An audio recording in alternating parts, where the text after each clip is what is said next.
अभी की सबसे बड़ी खबर आपको बता दें, खबर महाराष्ट्र से आ रही है, जहां पर सियासी सरगर्मी उफान पर है। जिस तरीके से आने वाले दिनों में चुनाव भी है, उद्धव ठाकरे ने कल महाराष्ट्र बंद बुलाया है और आज यह मामला हाईकोर्ट पहुंच गया। बंद बुलाने के फैसले को चुनौती दी गई थी। कोर्ट ने इस मामले की सुनवाई करते हुए कह दिया है कि राजनीतिक दल या किसी व्यक्ति को बंद बुलाने का अधिकार नहीं है। कोर्ट ने सरकार से कह दिया कि बंद में आम लोगों को कोई नुकसान ना हो, इसे रोकने के लिए तमाम कदम उठाए जाएं। इसके बाद सीएम शिंदे ने भी आदेश प्रशासन को दे दिया है, जिसके बाद विपक्ष के कई नेताओं को नोटिस जारी कर दिया गया है। शरद पवार ने कोर्ट की टिप्पणी के बाद खुद को बंद से अलग कर लिया है। सवाल यह है कि अब उद्धव ठाकरे क्या करेंगे, क्योंकि वो अब अलग थलग पड़ते हुए नजर आ रहे हैं एमवीए में। इस मामले में तो महाराष्ट्र बंद पर हाईकोर्ट में सुनवाई हुई और कोर्ट का जो रुख है उसके बाद अब इस बंद को लेकर आप देख रहे हैं किस तरीके से एमवीए के अंदर गतिरोध की स्थिति। राज्य सरकार से एहतियाती कदम भी उठाने को कहा है कोर्ट ने। पुलिस विपक्षी नेताओं को नोटिस दे रही है। बदलापुर कांड को लेकर कल दरअसल महाराष्ट्र बंद का आह्वान किया गया था, तो कल हम बंद में शामिल नहीं होंगे, यह कहना शरद पवार का। पार्टी व्यक्ति बंद नहीं बुला सकता, यह कोर्ट ने आदेश दिया है। महाराष्ट्र बंद पर हाईकोर्ट का रुख। हमारे साथ वैभव परब जुड़ गए हैं, इसी खबर पर और ज्यादा जानकारी आप तक पहुंचाएंगे। वैभव, कोर्ट का आदेश और उस आदेश के बाद अब शरद पवार इस बंद से अलग हो गए,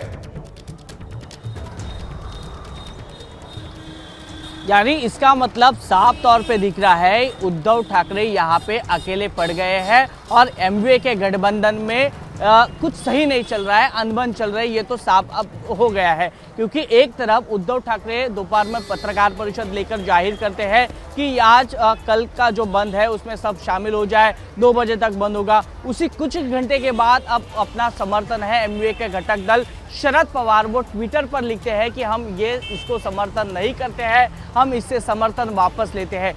तीसरी तरफ कांग्रेस एमवीए का घटक पक्ष है, जो सीटों को लेकर इन तीनों में तनातनी चल रही है, जो विवाद चल रहा है, ठाकरे और कांग्रेस आमने सामने आए हैं, उसने भी अभी तक मौन ही रखा है। यानी इसका मतलब साफ दिख रहा है कि उद्धव ठाकरे एमवीए में अकेले पड़ते हुए नजर आ रहे हैं। देखिए, अभी शरद पवार तो इतने दिग्गज नेता है, 84 साल के वो पूरी महाराष्ट्र की राजनीति में सबसे सीनियर नेता माने जाते हैं, तो उनको ये भी मालूम है कि कोर्ट के आदेश क्या होते हैं। जब उद्धव ठाकरे ने बंद का ऐलान किया था, तभी उसी समय शरद पवार एक वरिष्ठ नेता के नाते उद्धव ठाकरे को ये भी बताना चाह सकते थे कि कोर्ट के आदेश के अनुसार हम ये बंद का ऐलान नहीं कर सकते हैं। जब एमवीए की घटक दल की मीटिंग हुई थी सीट शेयरिंग को लेकर, उस समय भी कई नेता लोग अपने भाइयों पर काली पट्टी बांधकर आए थे। उसी समय ये डिसाइड किया था कि 24 तारीख को महाराष्ट्र बंद किया जाएगा। तो ऐसी कौन सी नौबत आ गई शरद पवार की, जो उन्होंने ऐन वक्त पर अपना समर्थन पीछे ले लिया।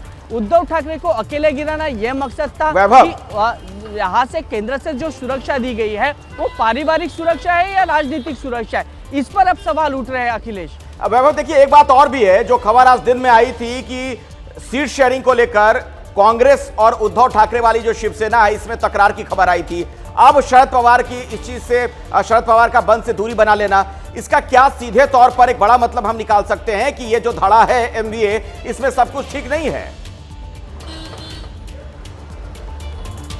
जी बिल्कुल, हमने शुरुआत में ही कहा कि एमवीए में तनातनी चल रही है। देखो, पहली बात तो सीएम पद का चेहरा कौन होगा, इसको लेकर आग्रही कौन है? उद्धव ठाकरे। ज्यादा सीट कौन मांग रहे हैं? उद्धव ठाकरे। कांग्रेस और शरद पवार क्या कह रहे हैं कि अगर हमको भाजपा को हराना है तो हमको सबको समान सीट मिलनी चाहिए, आगे जाके हम सीएम पद का चेहरा है वो डिक्लेयर करेंगे। लेकिन उद्धव ठाकरे की भूमिका जो देखते हैं आक्रामक, उसी को लेकर अब ये पता चल रहा है कि जो पुराना गठबंधन था 2014 के पहले, जो कांग्रेस और एनसीपी था 2009 तक सत्ता में था, उसके बाद देखा। ठीक है वैभव, बहुत बहुत शुक्रिया इस पूरी जानकारी के लिए आपका। नजर बनाकर रखिए डेवलपमेंट पर, जैसे ही कुछ अपडेट होगा दर्शकों तक वो इन्फॉर्मेशन भी हम पहुंचाएंगे। जैसे ही घड़ी का काटा दोपहर 2:30 पे आए, बबीता जी का दिल सास बहू साजिश के लिए मचल जाए। और ये है इनकी बहू, पूरे दिन ऑफिस की टेंशन हो जाए गॉन जब ये करें अपना फेवरेट शो फ्री टाइम पे ऑन। इनकी तरह आप भी देखिए अपना फेवरेट शो अपने टाइम पर और डाउनलोड कीजिए एबीपी लाइव ऐप अपने स्मार्ट टीवी पर।